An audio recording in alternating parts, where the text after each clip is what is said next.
Betsy Warren has a condition called osteopenia, bone thinning, that can lead to the more serious osteoporosis. Poor bone density can lead to fractures, can lead to disabilities with walking or having to walk with a cane or walker. That's difficult for any patient, and I want to avoid that. Osteoporosis is a silent disease because other than a fracture, there are no symptoms. That's why it's so important for us to educate patients about the risk factors for osteoporosis. It is preventable. Within the past 20 years, there's been a huge explosion in terms of research and understanding of this disease. Osteoporosis may be hereditary. It is increasingly common with age. An initial bone density test at the UCLA Osteoporosis Center showed that Betsy's bones were thinning, so she and her doctors came up with a plan to help her. Remember that bone is living tissue. We constantly lose old bone and make new bone all the time. Along with lifestyle changes, Betsy was prescribed a bisphosphonate drug to slow bone loss. You may be familiar with bisphosphonates like Fosamax, Actonel, Reclast, or Boniva. The nice thing about the osteoporosis management now in 2009 is that we have so many more options for treatment. There's a number of different types of oral and now also intravenous bisphosphonates.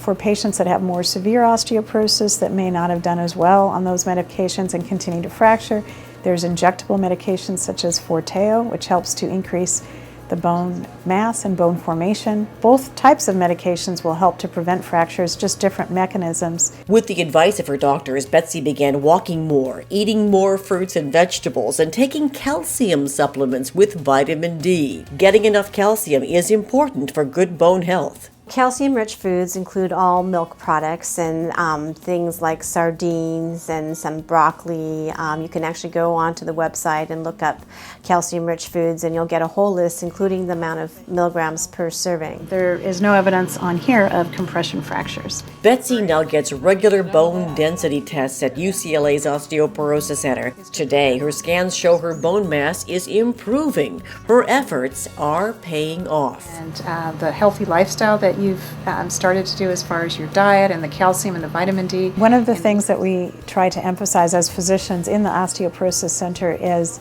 the modifiable factors, the modifiable risk factors, lifestyle changes, and that's such an important part of a patient's treatment.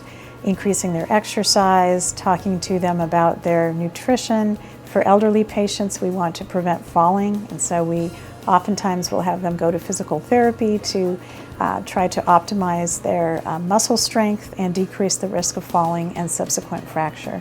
It's not just reaching an old age, which might be a fine goal in and of itself, but it's really maintaining health and function throughout a lifespan. Like a growing number of proactive patients, Betsy plans to take good care of her bones and enjoy her retirement for many years to come. I'm challenged by it. Let's use that word. I'm challenged by it because I want to have good health in my later years.